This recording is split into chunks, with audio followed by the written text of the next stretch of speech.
there's a lot of constraints and there's a lot of challenges as we think of how do we design curriculum. Initially, I remember, okay, using some resources, finding things that work well, and then putting that together for the learner. But, very quickly you learn that, something that might work for you might not be effective for others. And so how do you ensure that as you develop content, it effectively conveys the intended knowledge or skills that you're trying to do so? And I think it's constantly varying.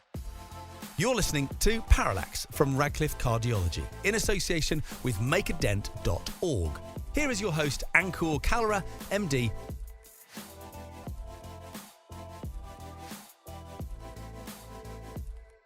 Hello, everyone. Welcome to another episode of Parallax. This is an episode which will focus on Global Cardiology University. This is where we left the last episode with Dr. Anavekar.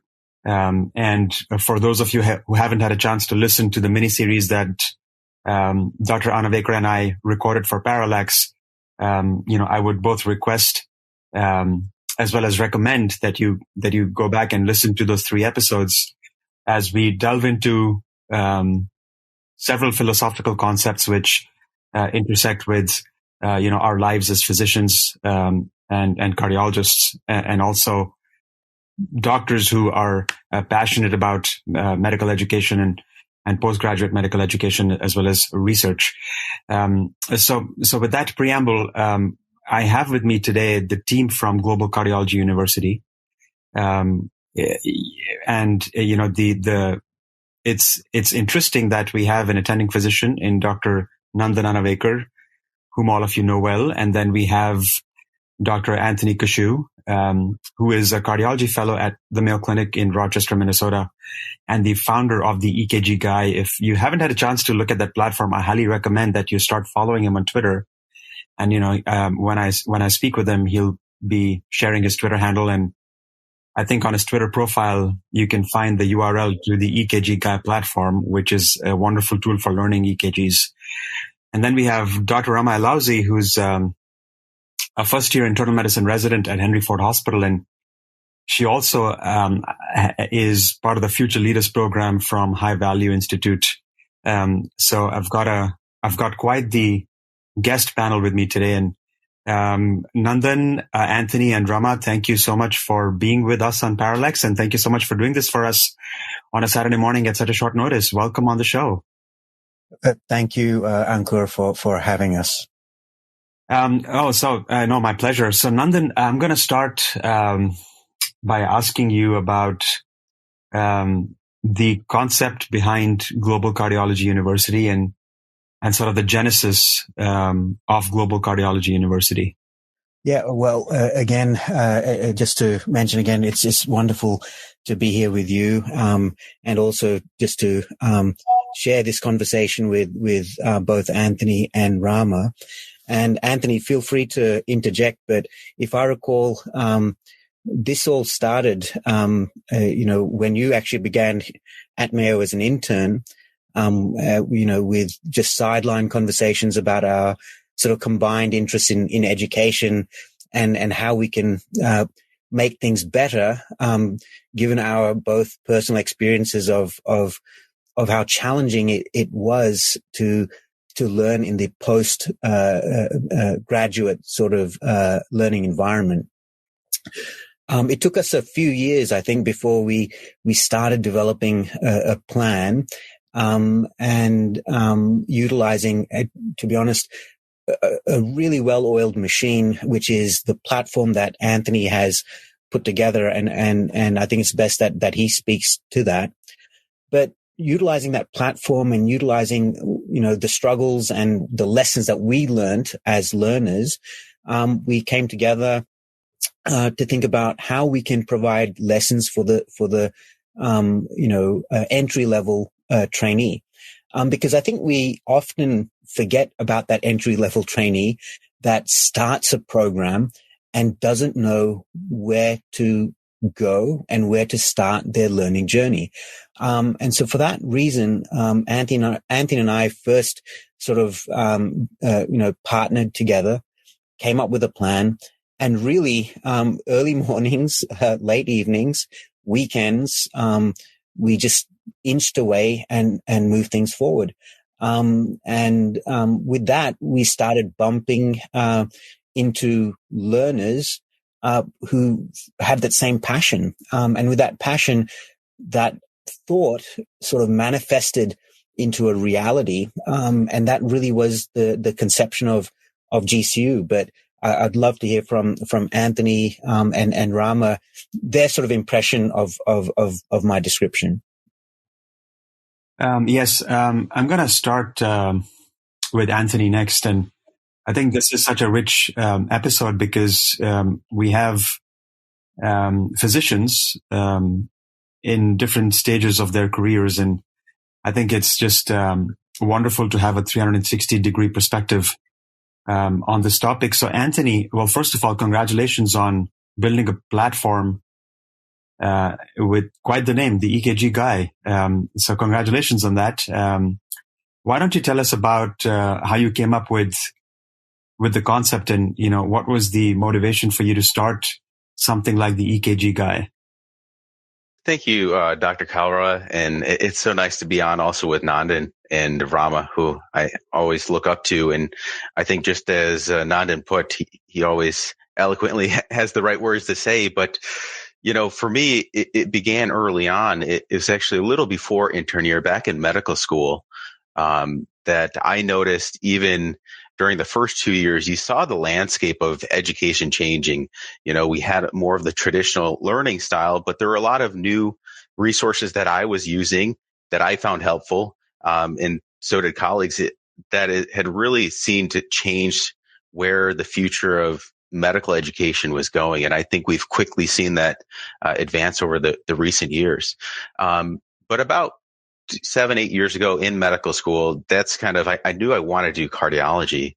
It came home to a stack of EKGs. My father had left me. He's an interventional cardiologist and knew that I wanted to do it. But little did he know, I did not know anything about EKGs, and all I saw were squiggly lines. So it really began as a struggling journey that was personal, because you always want to make your father, someone you look up to, proud. But I found myself really struggling learning, trying a lot of resources, many basic ones, many, that were too advanced, and not finding this process efficient. And so during medical school, during the fourth year, I actually put together a curriculum that I'd been developing the year before for my fellow medical students. And then from there, I kind of led it, worked with another cardiologist that was mentoring me. This grew into kind of hundreds of videos as I was doing away rotations that were, put on YouTube and a website. And just over then, it's kind of grown from lesson videos. Then people were requesting questions, and then they were requesting, okay, I want CME credits. And, this has been kind of the evolution of the platform. And then, instructors wanted to lead classrooms, monitor their learners' progress, track it, communicate. And it's really been an evolution over that time, with books and everything, to kind of where we are today. And as Nandan was saying, is like, okay, EKG, we were working to do this well, building it into a research platform, but we wanted to do that also. As a fellow, I also kind of had that same postgraduate feeling where do you go next? And I think this is where Nandan and I, our visions really aligned of how do we meet the learner where they are and ensure that they have the resources to excel and achieve and do well during their training. So hopefully that's a little bit of a context of how we got here today. Yeah, no, I thank you for sharing that with us.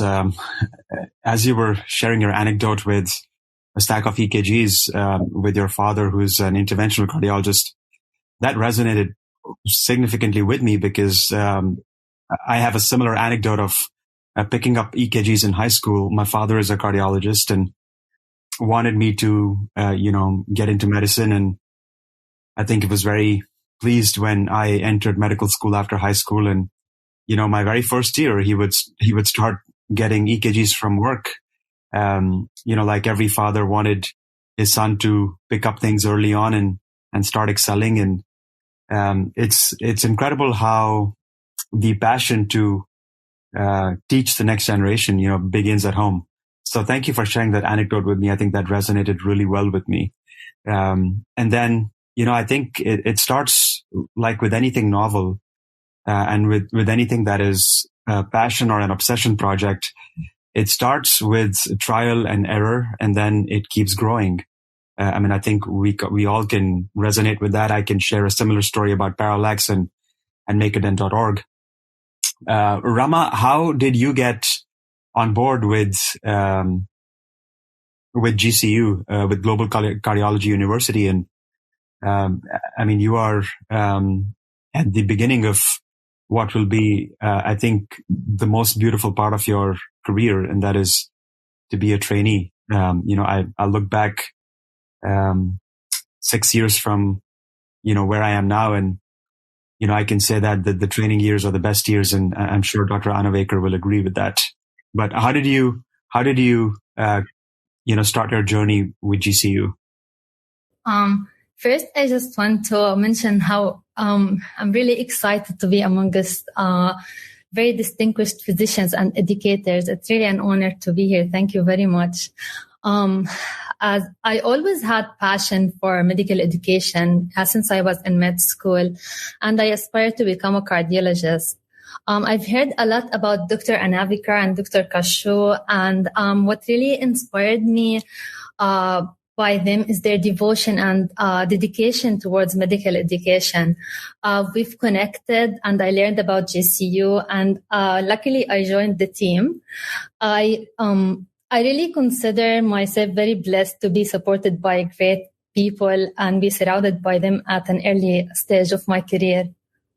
Yeah, no, I think, someone at your stage, to have these conversations and to build a platform with people like Nandan and Anthony, I think is only augurs well. And, I wish you the very best in your career, and training. I truly wish that you go places where you want to go. But back to Nandan and Anthony. So if someone who is listening to this and has not been introduced to the platform that Anthony built, the EKG Guy, or GCU, how do we access GCU? As someone who has not been initiated or is not aware of its existence, how do we access your platform? Well, maybe Anthony, do you want to explain the interface and the website? And before you do, I concur with Ankur. I think the training years are truly the most beautiful and wondrous years of our profession, where we all, I think, go through trials and tribulations. Our vision is that we can share in our trials and tribulations, not only in training, but also as mentors beyond training on platforms like the EKG Guy, and in a community space like what we want to create in GCU. But Anthony, do you want to sort of explain where GCU is in the web and how this is going to progress in terms of access and ease of access and the vision of access for the community that we want to be available for all learners and educators? Yeah. So, and Rama, I think she's quite humble. She's done so much for what we've been doing. Another member not mentioned here is Mahmoud. That we have such a solid team that is very dedicated, and I think part of it is because I hope that they're getting value from what we're doing. Because I think as a teacher, as an educator, you learn. And I learned so much from Nandan. I learned from Rama, and it's kind of that lifelong journey that we expect. Now, Global Cardiology University is at globalcardiologyuniversity.com. And I guess just to give the background, as Nandan was mentioning, the goal is really to align with the digital transformation we see in education. And really by leveraging technology, we want to foster these global connections and really ensure that there's quality and accessibility that can empower learners to actively engage as they go through their training journey. And really serve as that. And so there's, kind of key aspects. There's the fostering learning pathways. And so how do we make learning more efficient and effective, which is something we want to do? How do we create global learning communities and culture, which is another thing, an important aspect to it? There's obviously the knowledge component. So how do we standardize the expected knowledge of a cardiologist? So it's the content creation. We want to rigorously evaluate our content. Just because, you create content, does that mean it's effective? And so we're constantly trying to, use this scientific manner, just like we do any clinical trial, but use the same guidelines of consort guidelines in those extensions to evaluate our way of conveying knowledge. And is that effective? Because I think that matters. And we really want to ensure that what we're doing is affordable and accessible to all. And that's kind of our goal is, we don't want a premium price, but we want to provide premium content. We want to provide connections and really transform this, but we know that we can't do it alone. And so that's where we see kind of a community ownership in it, where we're bringing different learners, different educators from all around the world. This is not owned by any institution, so that everyone can contribute. So, hopefully that's kind of a little bit of the vision, but Nandan and Rama could probably add more. Yeah, what I would add to that is the team, as again mentioned by Anthony, and I'd like to emphasize, is really grown. And I'd also highlight both Rama and Mahmood as, they're just powerhouses. I've never come across trainees with this much sort of vigor and passion and enthusiasm. And it's actually, this is, I think, where I personally derive the most joy is just seeing them, interacting with them, and their thoughts and creativity. We've developed a process, it's sort of like a factory line, I guess, and Anthony obviously chime in, but we have, we want the curriculum to be streamlined, to be as systematic as possible, meaning that every lesson, in the curriculum has associated learning objectives. We have, quizzes, we have flashcards, and all of this helps the learner to gauge his or her gaps in knowledge, because and I have no idea of how Anthony has done this, but there is a background of learner statistics where the interface feeds back to the learner to say, hey, you know what, you have mastered this content, but maybe you need to go back and look at this area of, electrocardiography or echocardiography or general cardiology, because this is the area that you need to hone your skills on. Furthermore, I think the big picture, the 10,000 foot view, is imagine a community where you have teachers and learners in the same space.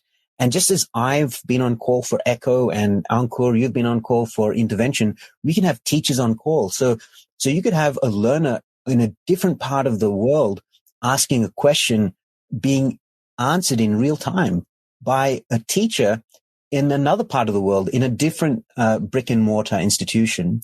I think what's really contributed to the growth and success, or our perception of the success, is that we also have real-time learners. We have people like Rama and Mahmood and numerous other contributors who actually keep us honest, meaning they tell us what's effective at the ground level. And that's why I think it'd be really nice to hear Rama's sort of standpoint from the learner perspective, and how people, she has seen at different institutions becoming sort of attracted to be part of the team. Yeah, Rama, do you want to take us through this process as a learner? I know that, congratulations for creating all the content for Global Cardiology University, but I think interacting and interfacing with the platform as a learner, how have you navigated that interaction, and what are some of the observations that you've made, which you've fed back to the platform, sort of like a learning health system, that you've garnered from other learners?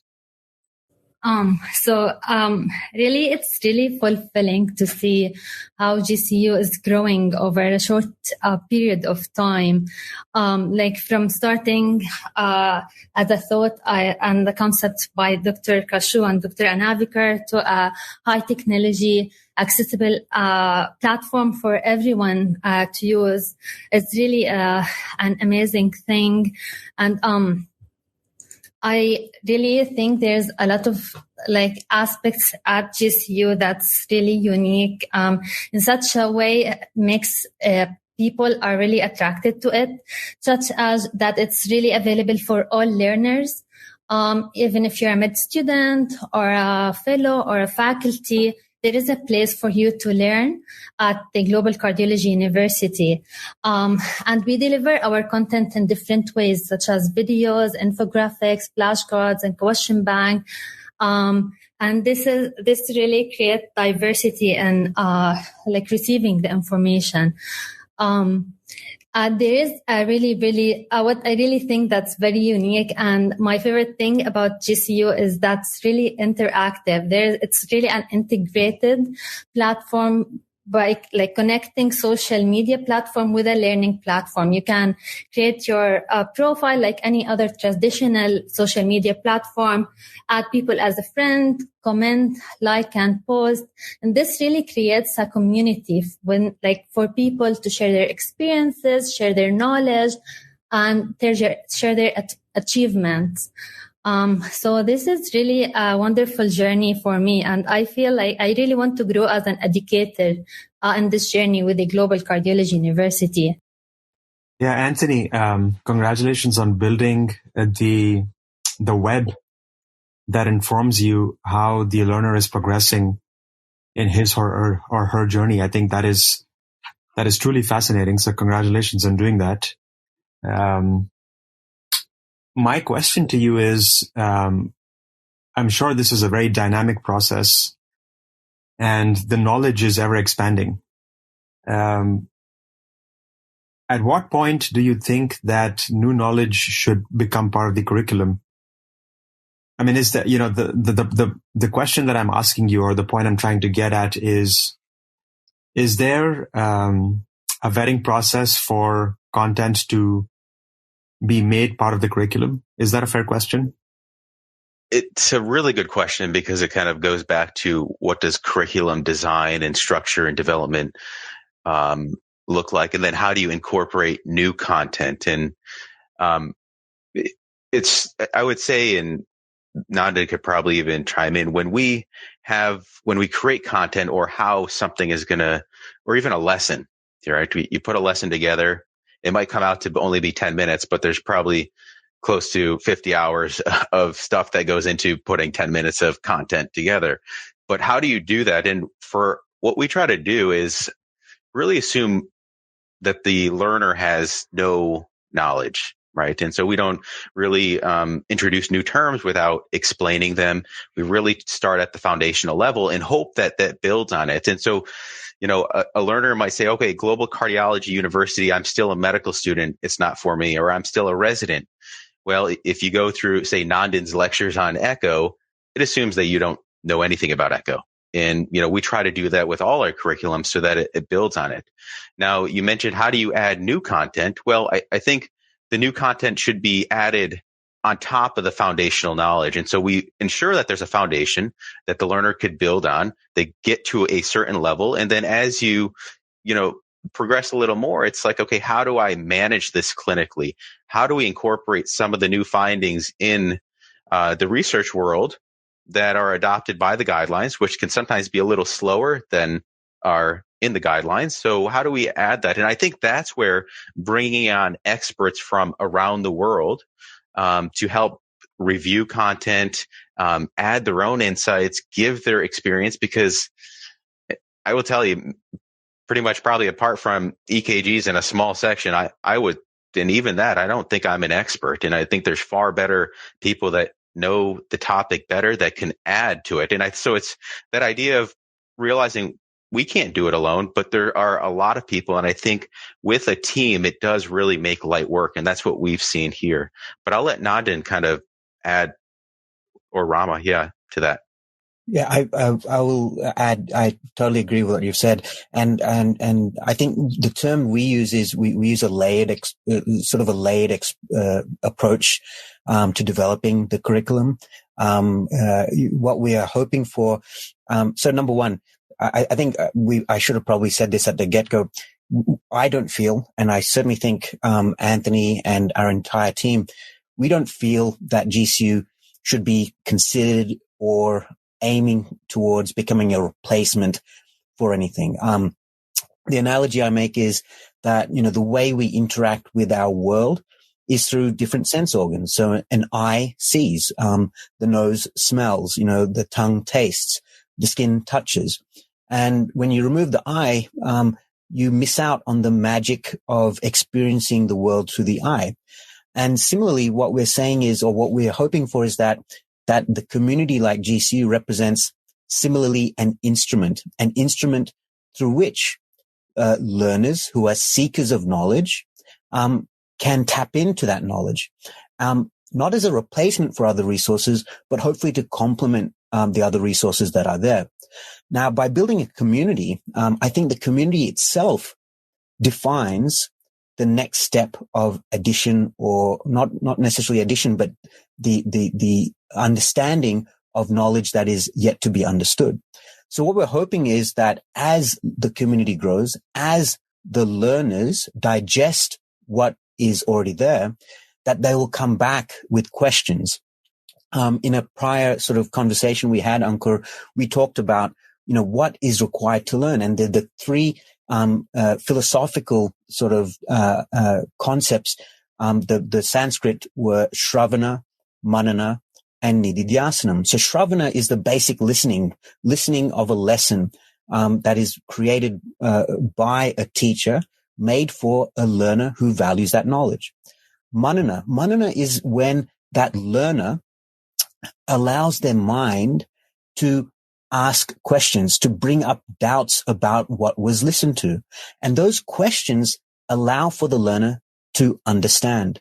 And those questions, we hope, will be the seed for new lessons, for new topics to be delved into.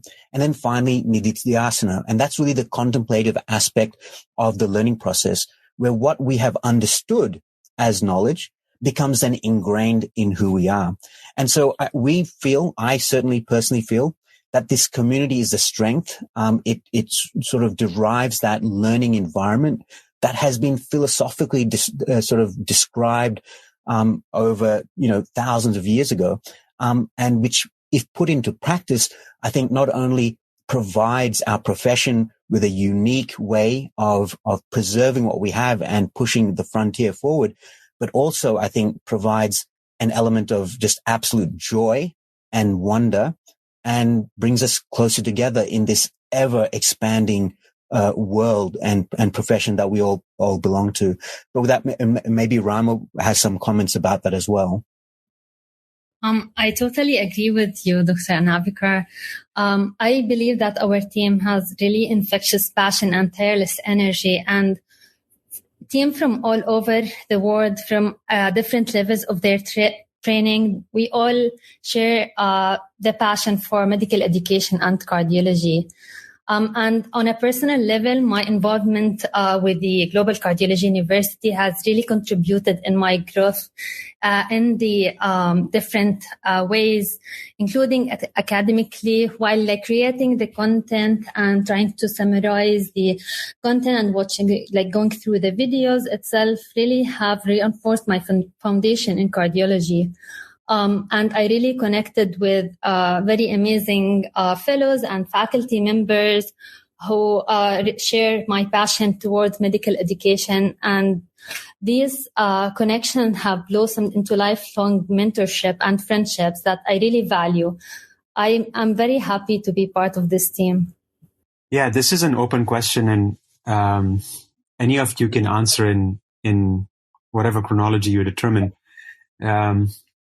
what has been the most challenging aspect for each of you as a content developer for the learner? Rama, do you want to go first? A part of my work at the GCU is to transform it to infographics for people to see on Twitter and social media, so they can learn and make it. So my challenge was how to make this very comprehensive educational videos into such summaries that people can hold and save in their phone and use as at a day-to-day basis at their work as a resident or a fellow. Yeah, excellent. No, I mean, I just wanted to interject saying that I've actually looked at some of those infographics, and I've saved them on my phone too, because they're very retrievable, they're very handy, and they could be used on the bedside, which is where you want these infographics to be used. So thank you from someone who is consuming what you're creating. Thank you for making such effective and such I think comprehensive infographics, which are retrievable, handy, and, can be put to good use at the bedside. So this is just active feedback. And Nandan, you were saying something. Yeah, no, I was just going to say, when you asked about the challenges, I think for me, it's really keeping up with these young up and coming, learners and / educators. It's inspiring to see them, sort of grow. I derive a great amount of joy just from being a part of this team. I think, doing, work, with people that are all over the world, is tremendous. It's just aspirational. But it can be challenging, getting people together, trying to, fix meetings, to come up with a plan. And I think it's also a character sort of building, because I've come to discover, whether I like it or not, that some of the ideas I have are terrible ideas. And I only come to discover that when I meet, with people like Anthony, Rama, Mahmood, so many other people, and when I have a time to describe a particular idea and I get the feedback, maybe this is not the right way. And it forces me to take an introspective view of things. And from that, I grow. And so these challenges, although they are, we can count them as challenges, I've seen personally a major growth, and I'm appreciative and very thankful to everyone on the team for being part of that part of my personal journey, which has been just amazing. I would just echo, both of what they said. Is there's a lot of constraints and there's a lot of challenges as we think of how do we design curriculum. Initially, I remember, using some resources, finding things that work well, and then putting that together for the learner. But very quickly you learn that, something that might work for you might not be effective for others. And so how do you ensure that as you develop content, it effectively conveys the intended knowledge or skills that you're trying to do so? And I think it's constantly varying. And that's where the research of our content to ensure it might work for us, but it might not work for others, has helped. And I think that's what Nandan was saying is, things that we think are the way we should do it aren't always the way to do it. And the other thing we notice, and I've seen this in the EKG space, is that there's variability in the audience of learners come from diverse backgrounds, learning styles, different levels of prior knowledge. We're learning that most, learners don't get any EKG training. In fact, I think it's at least now 50% don't get any EKG training throughout medical training, right? And then almost 75% get less than 5 hours. And we certainly know that's a completely another discussion. So the variability as learners, as they progress, and how do you meet that? And so we're always trying to find different styles that are simple, yet can be complex, that can engage different learning styles, because that's something that it probably goes back to childhood. How did you learn? Did you do a lot of reading? What are the most effective ways to learn? And so there's research and trying to create content that meets all these things. And then also, beyond okay, just the learning objectives, but how do we make content engaging? How do we make it personalized? How do we motivate the learner to keep them coming back and not only learning the skill, but sustaining the skill? And so there's also the maintenance of a skill that, we're looking on. I mean, with Rama and the team, it's actually been hard for me to keep up with so much content, right? There's keeping up with the content. The ideas that they have are great. And that's where the community building comes, is a lot of the ideas we have aren't our own anymore. They're all feedback from other learners. And so working with, technological constraints that we have, but knowing that, down the line, here comes an app, here comes new capabilities for the teacher. It's always that assessment and feedback that keeps us honest and ensures that, we're kind of staying on the straight and narrow. I would also add to that, for example, Ankur, your sort of work that you're doing with this Parallax podcast, for many of us, that struck a chord. So for you, I mean, this is a really organic sort of conversation. But from my perspective, if I put my learner hat on, the conversations that you've had, now you're approaching your 100th episode. I see it as a curriculum in itself. I see our profession. Yes, there are some core knowledge pieces that we all need before we see a patient, but our profession itself is organic, right? And understanding how our profession is evolving as this living entity. The only way to understand that is to have the type of conversations that you are prepared to have. And I see the work you have done as an integral curriculum that should be shared amongst many of our professions, regardless of the stage, whether medical student, resident, fellow, or junior faculty, or mid-career faculty, or even late career faculty. I think reflections at any level really make us who we are, and can only improve our personal standards and professional standards. Oh no, thank you for your very kind words. I think Parallax for me has been a calling, because a lot of these conversations that I've had with people like yourself and Anthony and Rama, were conversations that I was hungry for as a cardiovascular professional. And I was, these were, I wouldn't say concepts or ideas. I think these were just questions that were coming up as part of my own inner work and inner journey. And I wanted to seek answers for them as I was growing through, my own journey as a cardiologist and as an interventional cardiologist, to find people who would, be comfortable having these conversations with me on air.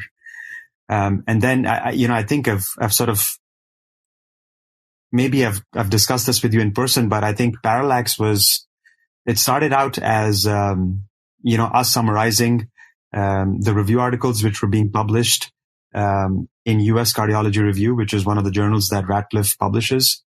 And I was the editor-in-chief of that journal at one point in time. And then I started convincing, the team at Radcliffe Medical Media that we should have conversations which are not truly, curriculum or talking about a topic in cardiology, which of course is important, but are important for the professional development and for the well-being of the provider or for the physician. And, because I am truly looking for a resource for these conversations, and I can't find it anywhere. I can't find it in any of the professional organizations and societies. I can't find it, in the heart.org or tctmd.com. I can't find it with ACC or AHA. So we should do something of this sort where we have these conversations, which I think are very helpful for me. And if they're helpful for me, my hope is that if we share them with the wider audience, they'll be helpful for all of them, and we'll strike a chord. And we started putting these episodes of these sorts together interspersing with the core topics of discussing a review article which was published. And we found that the uptick in conversations like these was a lot more compared with us discussing another review article. And then, I think it came, there came a point, I think it was like the second or the third year of Parallax, where I said, it's time for me to leave my position as editor-in-chief. It's time for Parallax to be an entity of its own. And it's time for us to not divorce, but just separate, because I think Parallax is taking its own journey. And I just want to focus on having conversations which are very important for us as professionals, which I don't think I can find a resource for. So that's how I came up with the now curriculum for Parallax. I mean, that was the organic, I think, evolution of Parallax. I think it's absolutely beautiful. And I would go beyond to say it's not just helpful. I think it's profound. I think you've created an extremely safe space, where each of us can relate to each other. I mean, we have today, itself, we have Rama, who's starting her journey. We have Anthony, who's in the middle of his journey. Yourself and myself, we're sort of in the journey, sort of at a different level.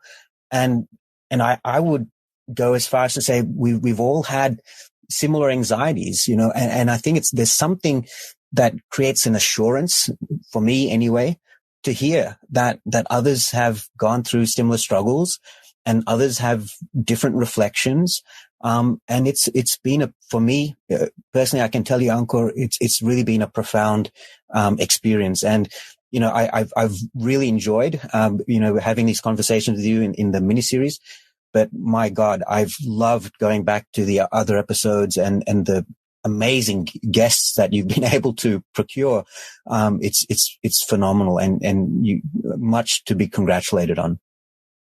Oh no, thank you again for the kind words, and thank you for spreading the word on the podcast with your fellows.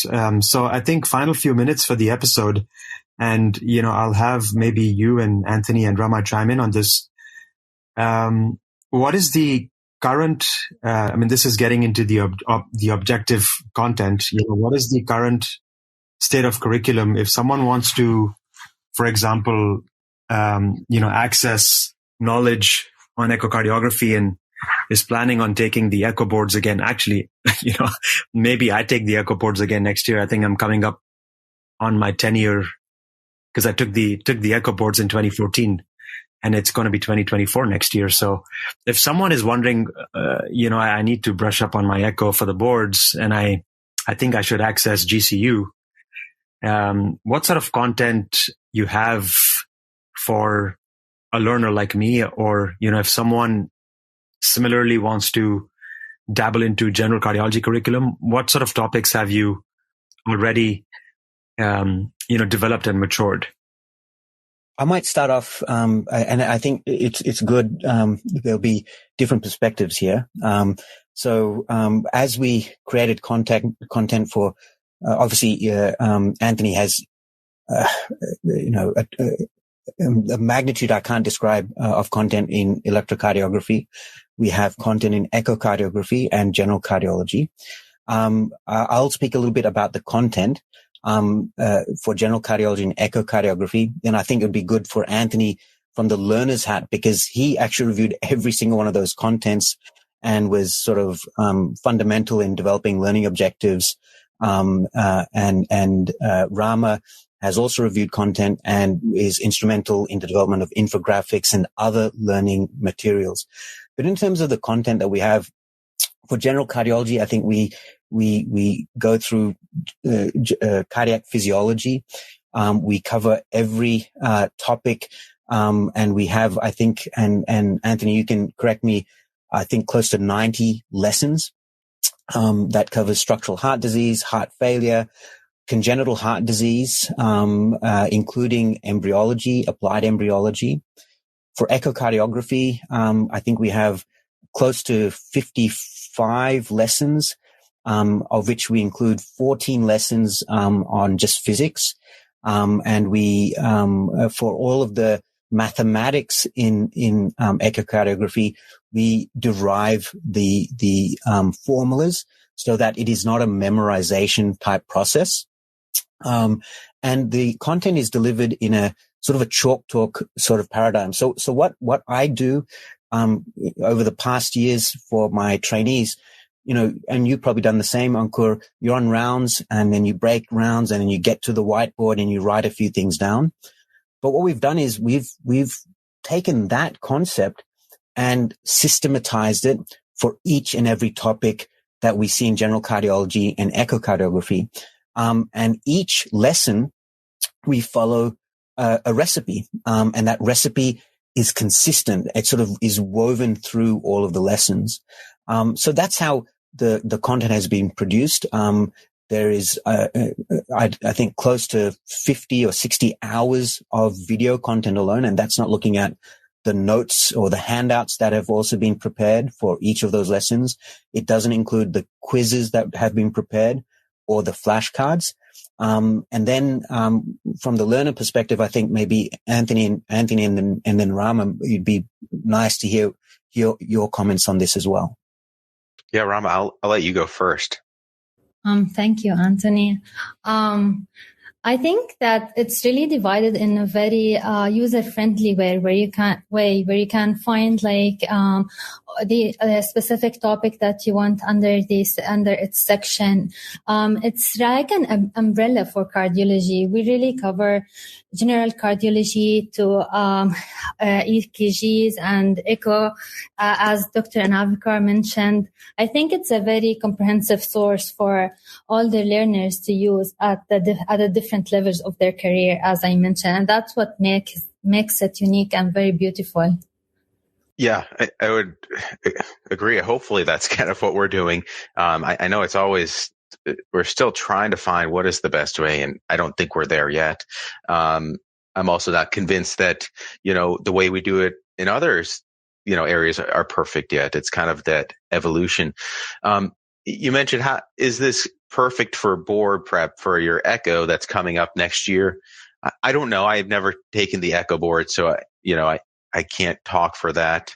In terms of studying for cardiology boards from the EKG standpoint, I will say that yes, we've kind of built out a similar structure of coding and how to interpret ECGs based on that for fellows, which I think is applicable outside of fellows to all trainees and is something achievable. And so when I think of EKG proficiency, I think of more of the skill of the learner and not specific based on where you are in training. Obviously, there's different competencies for levels, but in terms of cardiology, I've looked at, say ACC stuff just as I'm training and learning. And I would say that for me, what we have is just a different way of learning. It kind of taps into different learning formats and styles, and I would say is more of the modern learning aspect. And so, while I've looked at a lot of resources, maybe I'm super biased, but I think the way we're doing is a way that works for me. And I think Rama could speak, and some of our colleagues of, how it compares to others. But I think, again, we don't see this as a replacement, but as an adjunct. And so we've enabled a process for, say, a program director to not only take the curriculum, but structure it based on how their rotations, so that it really is a seamless process of integrating the content into different rotations for different learners at different times. And so if you have a learner on, echo coming up, which I'm going to be starting here soon, Nandan can say, I want you to do, the ultrasound basics and, review image resolution, because I think you want to know that for day one, as you work with the text. Okay. So he can recommend that to me, but for Rama that might be starting, a different cardiology, maybe consults for heart rhythm. Hey, I recommend you kind of look at the management of arrhythmia. So, I don't know if it's where you don't really create content to pass an exam. And so maybe I'm not providing the best answer, and maybe that's something we do in the future. But yeah, what do you think, Ankur? Yeah, no, I think so, and maybe I'll be the guinea pig for the echo boards for content from GCU, and I'll be happy to be that guinea pig. But I think this is how I think about education. And I think that's why it's such a novel effort, on part of content creators, is that at the end of the day, at the end of all of this, the goal is to be of service, right? When I'm having these conversations, the goal is for these conversations to be of service to someone else. When you are creating content and developing EKGs, or when Rama is making those infographics, or when Nandan is thinking about how to further refine the echocardiography curriculum for GCU, at the end of the day, the idea is to be of service to someone who's accessing your content and seeking that knowledge, which will then translate into saving a life or making a difference in someone's life, right? And I think the boards are sort of structured in that way as well. I mean, I think there are always going to be some esoteric questions which are, very just meant for the boards, and that's fine. But I think for the most part, the boards would want to simulate what we see as bread and butter cardiology in our day-to-day lives and practice of cardiology as cardiologists and as interventional cardiologists. So I think, after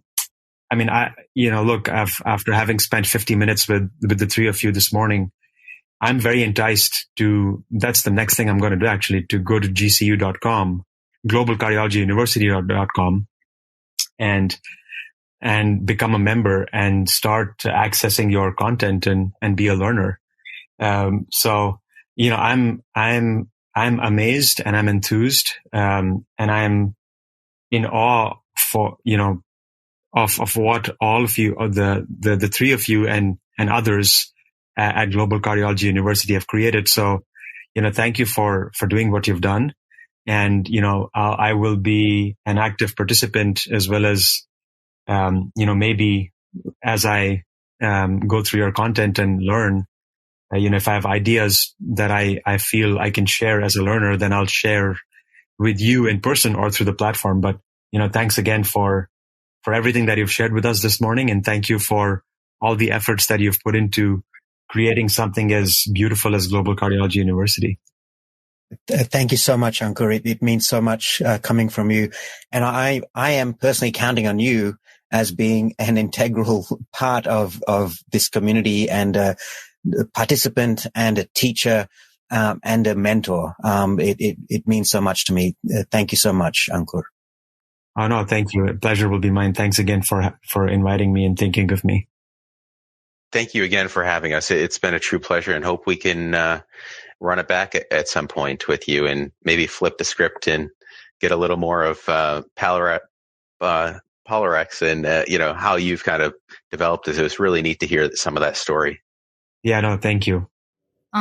Thank you very much. This has been I really enjoyed my time with you guys. I just want to highlight that this is a teamwork effort, and everyone has been participating in their unique work and unique way.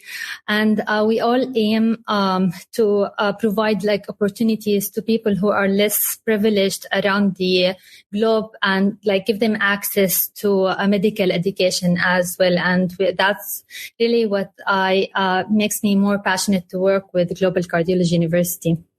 Yeah, no, I think it's it sort of what it represents, what makeadent.org represents, which is, I call it the ABC of makeadent.org, which is altruism, brilliance, and creativity. So I think it checks all those boxes. So that's why it's just struck a chord with me. So thanks again for all that you've done. And as soon as I end here, I'm going to check globalcardiologyuniversity.com.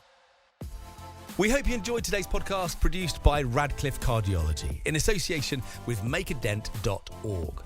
We aim to bring you a new angle of all things cardiology every second week. Review us on your favourite podcast app, or send your comments or questions to podcast@radcliffe-group.com. To view the series, head to radcliffecardiology.com/podcasts/Parallax. Thanks for listening.